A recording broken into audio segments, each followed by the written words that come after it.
Hello नमस्कार, एक बार फिर से आप सभी का बहुत बहुत स्वागत है लोधर क्लासेस के बीए प्लेटफॉर्म पर।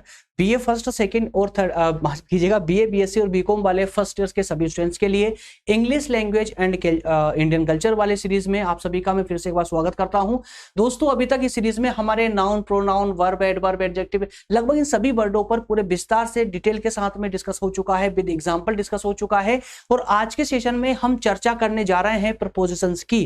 दोस्तों, हम आज के सेशन के माध्यम से समझने का प्रयास करेंगे कि एक्चुअल में ये प्रोपोजिशन होते क्या है ना, ये प्रोपोजिशंस होते क्या है। तो आइए शुरू करते हैं जरा प्रोपोजिशन की कहानी को और पूरे विस्तार से समझेंगे। जिनको कुछ भी याद नहीं, अभी तक पढ़ा भी नहीं होगा प्रोपोजिशन के बारे में, उनको भी क्लास पूरे डिटेल में समझ आने वाली है और बिल्कुल ऐसी समझ आएगी कि आज से ना आप प्रोपोजिशन कभी नहीं भूलेंगे। बस इतना मैं बोल सकता हूं। और आप जो है आगे से कितना भी बड़ा सेंटेंस होगा, किसी एक सेंटेंस में कितने शब्द जो कि प्रोपोजिशन से है प्रयोग किया गया है सेंटेंस में, उनको फर्स्ट सेंटेंस को देखते ही पहचान जाएंगे कि कौन सा वर्ड यहां पर प्रोपोजिशन है। चलिए स्टार्ट करें। उससे पहले जो हमारे नए स्टूडेंट है उनको बता दूं, दोस्तों सिर्फ फाउंडेशन कोर्स नहीं बल्कि बीए के ऑलमोस्ट सभी विषय हमारे द्वारा इसी प्लेटफॉर्म पर, यूट्यूब प्लेटफॉर्म पर आप लोगों को प्रोवाइड किए जा रहे हैं फ्री ऑफ कॉस्ट, बिल्कुल फ्री ऑफ कॉस्ट। जाइए प्लेलिस्ट में और आपका जो भी अपना सब्जेक्ट हो उसे पूरे विस्तार से डिटेल में और चैप्टर वाइज चैप्टर पढ़िए, वो भी नोट्स के साथ में, ताकि आप एग्जाम के टाइम पे आसानी से रिवीजन लगा पाए।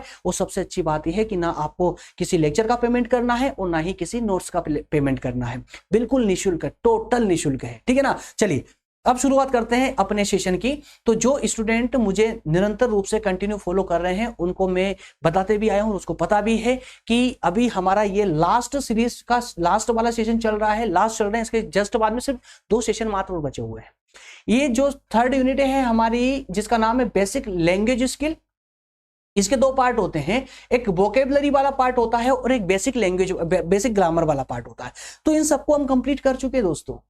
वोकेबलरी पूरी तरह कंप्लीट हो चुकी है। ग्रामर में भी नाउन, प्रोनाउन, एडजेक्टिव, वर्ब और एडवर्ब, इन सबको हम कंप्लीट अच्छे से कर चुके हैं।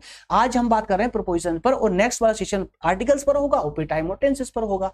कोई डाउट? ठीक है ना। चलिए, थोड़ा स्पीड से इसलिए करना पड़ा दोस्तों। मैं आपको क्या बताऊं, अभी इससे जस्ट पहले मैं सेशन ले चुका था, लेकिन इससे पहले कहानी हुई थी ना कि लेक्चर ले रहे थे और 10 मिनट बाद पता चला कि साउंड ही नहीं आ रहा था। साउंड चेकिंग करने की कोई सुविधा नहीं दोस्तों एक्चुअली यहाँ पर। तो 10 मिनट बाद पता चला कि साउंड नहीं आ रहा, इसलिए है ना। तो उसके बाद फिर क्लास को होल्ड किया, उसको बंद किया, उसके बाद फिर से दोबारा स्टार्ट करना पड़ रहा है। तो थोड़ा सा स्पीड से लेंगे हम सेशन को, वो ज्यादा डिफिकल्ट नहीं होगा। मैं प्रारंभ में ही बता दूं दोस्तों हम इसके अंदर क्या क्या पढ़ने वाले। देखिए, सबसे पहले हम ये जो दिखा हुआ ना, इस तरह से हम आप पहले प्रोपोजिशन को समझेंगे कि प्रोपोजिशन एक्चुअल में क्या होता है। उसके बाद में विशेष रूप से कुछ एग्जाम्पल देखेंगे, एग्जाम्पल के द्वारा हम इसको समझने की कोशिश करेंगे। उसके बाद में 2 अलग अलग प्रकार की एक्सरसाइज भी करेंगे यहाँ पर, जिससे कि एग्जाम में आपसे जैसे फिल इन द ब्लैंक्स दिए जाते हैं उनको आप सटीक रूप से कर पाए, ठीक है ना। चलिए, तो मैं आपको यहाँ पर ये व्यवहारिक रूप से समझने का प्रयास करता हूँ। प्रोपोजिशन दोस्तों कुछ भी नहीं, सिंपल से वर्ड होते हैं जिन्हें सेंटेंस में, इंग्लिश के प्रत्येक सेंटेंस में आप देखते हैं। प्रोपोजिशन को आप इंग्लिश के प्रत्येक सेंटेंस में देखते हैं, पर इसकी विशेषता आप लोग समझ लीजिए। आप अपने आप सेंटेंस से उस प्रोपोजिशन वाले शब्द को पहचान जाएंगे। क्या विशेषता है इसकी? पहली विशेषता तो यह है कि जो प्रोपोजिशन वाले जो वर्ड है या वर्ड का जो ग्रुप है ना, शब्द या कहें कि शब्दों का समूह, ये नाउन या प्रोनाउन से पहले इनको रखा जाता है। मतलब समझिए, प्रोपोजिशन का यूज नाउन या प्रोनाउन के पहले होता है। दूसरी बात समझनी आपको यह है कि जो प्रोपोजिशन होते हैं ये नाउन और मेन वर्ब के बीच में कनेक्शन बताने का काम करते हैं, रिलेशन बताने का काम करते हैं। इस टाइप का रिलेशन, तो ये या तो प्लेस से संबंधित रिलेशन होगा, या टाइम से रिलेटेड होगा, या पोजीशन या मेथड से रिलेटेड होगा। तो फिर से रिपीट कर रहा हूं, प्रोपोजिशन नाउन या प्रोनाउन से पहले यूज होते हैं। दूसरी बात, प्रीपोजिशन नाउन और मेन वर्ब के बीच में रिलेशन को बताने का काम करते हैं।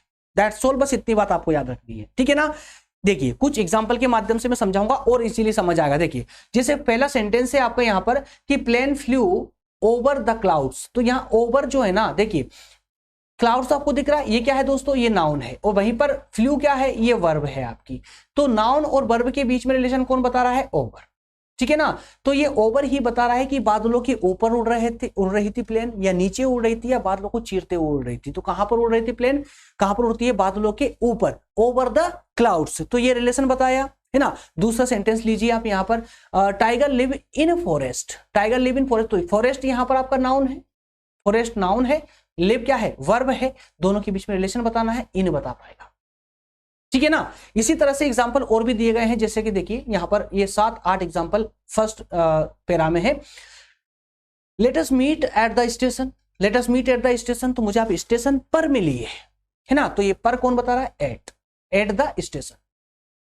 नेक्स्ट है meeting will be held on the Monday, meeting will be held on the Monday, meeting Monday को फिक्स की गई। अब ध्यान दीजिएगा, आप ये मान लीजिए कि इन सेंटेंसों से ये प्रपोजन वाले शब्दों को खींच लीजिए, निकाल लीजिए बाहर, तो क्या सेंटेंस कंप्लीट हो पाएगा। जैसे मनी वॉज डिवाइडेड, है ना, इसको हटा देते, मान लो बिटवीन को हमने यहां से हटा दिया, तो the money was divided the son and the daughter, क्या सेंटेंस कंप्लीट हो पाया। पैसा विभाजित हुआ, पैसा विभाजित हुआ लड़का और लड़की, कुछ सेंटेंस कंप्लीट हो पाया नहीं। जबकि कब तक नहीं हो पाएगा, जब तक हम ये ना बोलेंगे कि पैसा विभाजित हुआ लड़के और लड़की के बीच में, तो बीच में बिटवीन ये यहां पर प्रोपोजिशन का काम कर रहा है, ये बिटवीन शब्द। इसी तरह से सी वेंट ऑन प्लेइंग, वो खेलने गई, ऑन प्लेइंग, ऑन प्लेइंग, ठीक है ना। He looked at the picture, picture की ओर देखा, एट द पिक्चर। चलिए और एग्जांपल ले लीजिए, और एग्जांपल ले लीजिए, थोड़ा सा डिफरेंट है, मैं सबको एक दो बार ओपन कर देता हूं ताकि आपकी नजर एक साथ सब पे पड़े, ताकि आप इनका प्रयोग समझ पाए। मैं यहां पर आपको रटवाने नहीं आया हूं, सिर्फ ये बताने आया हूं कि जब आप कोई भी सेंटेंस पढ़ते हैं तो सेंटेंस में एक्चुअल में प्रपोजिशन कौन सा होता है। बस नाउन से पहले जिसका प्रयोग होता है, वर्ब के बाद में जिसका प्रयोग होता है, या फिर समझिए नाउन से पहले उस शब्द का प्रयोग होगा। नाउन अगर नहीं पता ना तो पिछले सेशन देखिए, मैंने नाउन पढ़ाया है, नाउन प्रोनाउन सब पढ़ाया आप लोगों को, है ना, वर्ब एडवर्ब भी पढ़ाई है आप लोगों को। तो जिस वर्ड का यूज नाउन से पहले होता है, जो वर्ब और नाउन के बीच रिलेशन को बताता है, वही वर्ड जो है आपका प्रपोजिशन होता है। Just like Hussain was accused of murder, तो हुसैन जो है एक्यूज्ड का, मर्डर का एक्यूज्ड है, मतलब गवाह है ना। वर्ब नाउन क्या है, वर्ब और नाउन दोनों के बीच का रिलेशन कौन बता रहा है, ऑफ, ठीक है। उसी तरह से Ramesh was admitted to hospital, admitted to hospital, तो रमेश एडमिट हुआ हॉस्पिटल, हॉस्पिटल में एडमिट हुआ। क्लियर है। I agree to your plan, मैं आपके योजना से सहमत हूं। He does not agree with me, है ना। तो ये जो वर्ड है दोस्तों, जो आपस में शब्दों को जोड़ रहे हैं, जोड़ने का काम कर रहे हैं, शब्दों को जोड़ने का अर्थात कि नाउन और प्रोनाउन को, माफ कीजिए, नाउन और वर्ब को जोड़ने का यूज का प्रयोग कर रहे हैं, उसको हम यहाँ प्रपोजिशन कहते हैं। अब कहीं कहीं पर आपसे एक ही सेंटेंस में दो जगह भी प्रपोजिशन का यूज करवाया जा सकता है, जरूरी नहीं है दो हो, तीन का भी यूज किया जा सकता है, ये भी याद रखिए, है ना। हमेशा एक नहीं बल्कि 2 या 3 प्रपोजिशन भी आपसे यूज करने को कहा जा सकता है, ठीक है ना।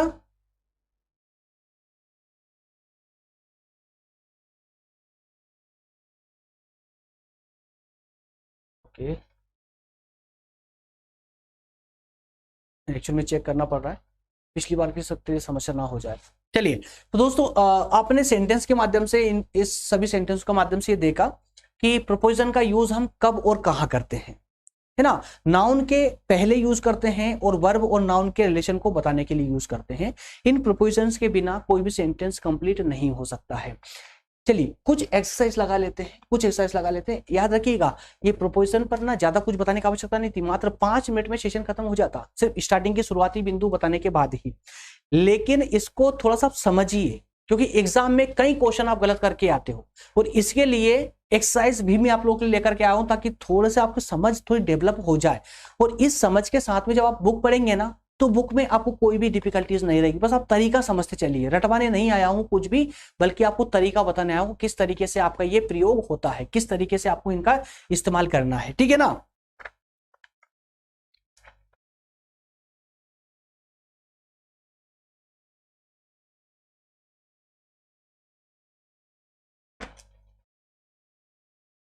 चलिए, तो पहला क्वेश्चन है, पहला एक्सरसाइज में आपको आंसर बताना है दोस्तों। फिल इन द ब्लैंक्स, ठीक है, ब्लैंक प्लेस को फिल करना है। His wife never agree, his wife never agree him, क्या आएगा यहां पर, कौन सा प्रपोजिशन आएगा, क्योंकि हिम क्या है, हिम है आपका नाउन, ठीक है ना, हिम नाउन है और एग्री क्या है, वर्ब। प्रोपोजिशन आएगा, क्या प्रोपोजिशन आएगा आपका? चलिए मैं बताता हूं, विद। ठीक है, तो his wife never agree with him, उसकी वाइफ उससे कभी एग्री नहीं होती। नेक्स्ट है he don't believe his story, his story in his story, तो मुझे उसकी कहानी पर विश्वास नहीं है, यकीन नहीं है।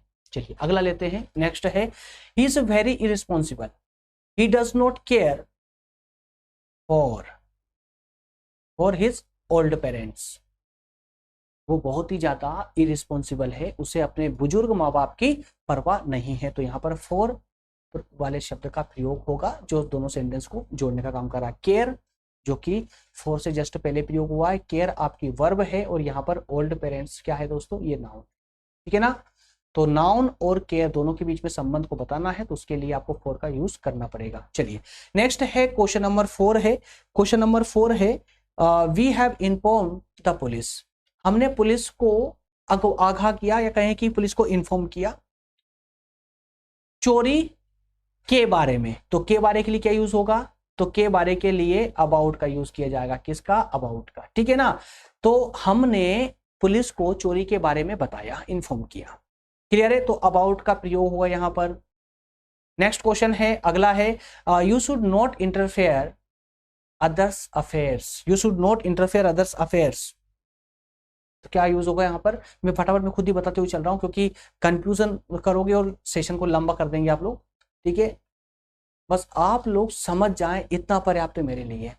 समझते हुए आगे बढ़िएगा। सेंटेंस में है कुछ भी नहीं है। देखिए अगर थोड़ा बहुत भी आपको सेंटेंस को समझना आता है, बनाना आता है ना, तो आप लोग आसानी से जो फिल इन द ब्लैंक्स है ना, ये पुट कर सकते हैं। और हाँ, एक बात और बता दूं, जरूरी नहीं है कि इसी प्रकार से आपसे फिल इन द ब्लैंक्स पूछ जाए। अगली जो एक्सरसाइज लगाने वाले ना, उसमें आपको प्रोपोजिशन वाले वर्ड दिए जाएंगे, उनमें से आपको एक चूज करना है।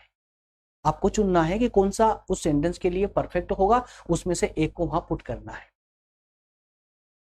ठीक है, तो वो आपके लिए और ज्यादा आसान हो जाता है, वो आपके लिए और ज्यादा आसान हो जाए, क्योंकि आपको शब्द दिए गए होते हैं, उन्हीं में से पुट करना होता है। ठीक है ना, तो इसमें क्या होगा, इन होगा। नेक्स्ट है आपका Shyam and Mohan were curling, तो श्याम और मोहन झगड़ रहे थे देयर फादर्स प्रॉपर्टी, तो यहां पर आएगा दोस्तों ओवर। क्या आएगा, over. Over their father's property, अपने पिता की संपत्ति के लिए दोनों भाई झगड़ रहे थे, तो over their property, over their father's property. Next है द ट्रेन अराइव्ड एट, याद रखिएगा प्लेटफॉर्म के लिए किसी स्थानवाचक शब्द के लिए हमेशा एट का प्रयोग होता है।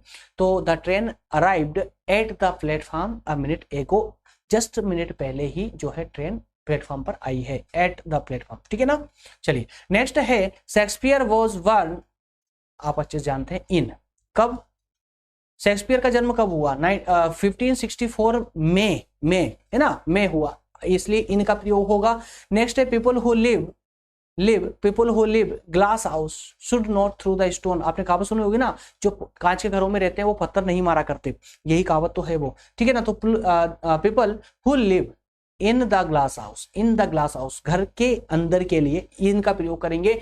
तो जो लोग कांच के घरों में रहते हैं वो पत्थर नहीं मारा करते। नेक्स्ट है Siddharth is qualified, Siddharth qualified है, ही शुड दिस पोस्ट। अब देखिए यहां पर शब्दों का समूह यूज होगा, कैसे देखिए, क्या कहें, सिद्धार्थ क्वालिफाई है, ही शुड यहां पर आएगा, he should be on this post, be on, be और ऑन दिस पोस्ट। ठीक है ना, तो उसे इस पोस्ट पर होना चाहिए, इसलिए बी ऑन दिस पोस्ट।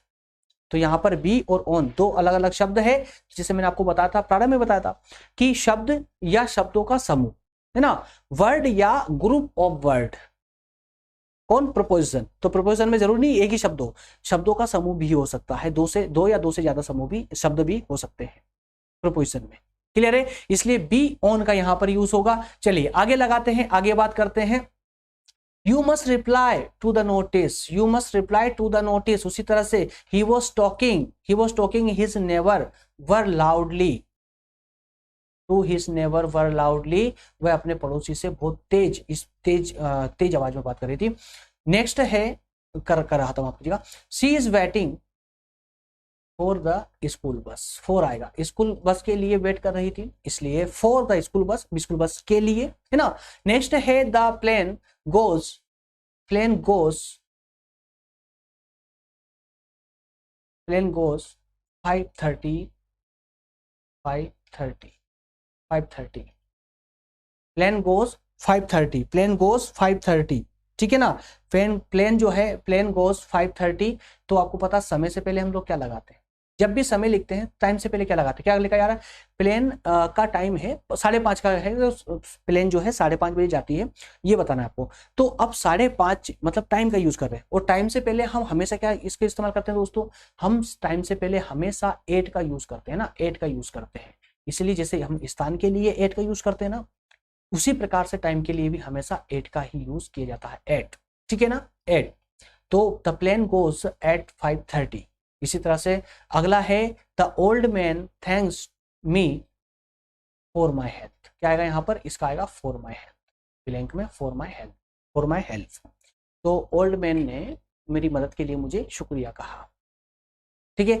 एक इस प्रकार की एक्सरसाइज भी आप लोगों से पूछी जाती है एग्जाम में, कभी कभी कहा जाता है कि इंसर्ट प्रपोजिशन इफ नेसेसरी, कहा जा रहा है कि अगर जरूरत हो तो आप प्रपोजिशन को पुट कीजिए, अन्यथा करने की जरूरत नहीं है। और आपको जो है बंडल दे दिया गया है, ये बंडल दे दिया गया है, इनमें से ही कोई एक प्रपोजिशन आपको यूज करना है। एक स्थान दिया गया, एक दो दिए गए, दो जगह तीन या तीन जगह, इस प्रकार। जैसे देखिए फर्स्ट सेंटेंस क्या दिया गया है, Tanuja asked her father money, दो ब्लैंक प्लेस दिख रहे हैं आप लोगों को।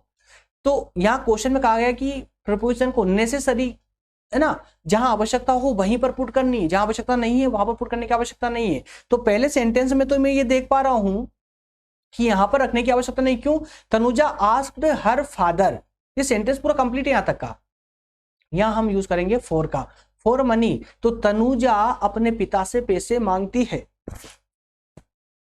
या मांगे, तो तनुजा ने अपने पिता से कुछ पैसे मांगे, कुछ पैसे मांगे। तो यहां पर सिर्फ फॉर का इस्तेमाल किया जाएगा, फॉर का यूज होगा, है ना। तो यहां पर एक ही ब्लैंक प्लेस को फिल किया जाएगा। नेक्स्ट है दे paid me for the piano, for the piano, ठीक है। यहां पर भी कुछ भी नहीं रखा जाएगा, the paid me, sentence complete है ना, कंप्लीट, आवश्यकता ही नहीं है। आगे आने वाले आएंगे आगे, डोंट वरी।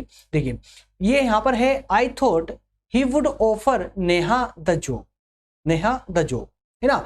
तो मैंने सोचा कि ये जो जॉब है ये नेहा को ऑफर की गई है, बट लेकिन the offer it to me, लेकिन ये तो मुझे ऑफर की गई है। तो यहां पर ये सेंटेंस यहां पर भी कंप्लीट है, यहां भी रखने की कोई आवश्यकता नहीं है। क्लियर है। चलिए अगला लेते हैं, क्वेश्चन नंबर 4 लेते हैं, क्वेश्चन नंबर 4 लेते हैं, keep me a place and keep a place रिया टू। तो यहां पर दोनों ही स्थान पर फॉर का प्रयोग होगा, किसका, फॉर का यूज होगा, ठीक है ना। तो keep for me a place, मेरे लिए स्थान रखिए, और रिया के लिए भी स्थान रखिए। तो keep a place for Riya too, Riya के लिए भी स्थान रखिए। चलिए अगला लेते हैं, नेक्स्ट है क्वेश्चन नंबर 5 है, ही सोल्ड द स्टेचू, उसने स्टेचू बेचा, एन अमेरिकन डीलर, तो उसको कंप्लीट करने के लिए यहाँ टू का इस्तेमाल किया जाएगा। तो he sold the statue to an American dealer, उसने अमेरिकन डीलर को स्टेचू बेचा फॉर 60,000 रुपीज, फॉर 60,000 रुपीज। तो उसने 60,000 रुपए के लिए अमेरिकन डीलर को स्टेचू बेचा, ठीक है ना, अमेरिकन डीलर को स्टेचू बेचा। नेक्स्ट है they show us photographs of their twin daughters. तो यहां पर होगा टू का प्रयोग किया जाएगा, they show to us photographs of their twin daughters, उसने अपनी जुड़वा बेटियों की फोटोग्राफ्स बताई, ठीक है ना, टू अस हमें बताई, है ना। नेक्स्ट है इसी प्रकार से Vikas promised us a share profits. तो विकास ने वादा किया हमसे, विकास ने हमसे वादा किया, तो Vikas promised to us a share हिस्सा देने के लिए इन प्रॉफिट्स, तो प्रॉफिट से हमें शेयर देने के लिए उसने हमसे जो है प्रॉमिस किया, ठीक है ना। चलिए नेक्स्ट है Arpana is nicking socks, Arpana socks बुन रही थी अर्पणा सोक्स बुन रही है वर विडोस, युद्ध की जो विधवाएं होती है उनके लिए, है ना। तो यहां पर होगा फॉर वार विडोस।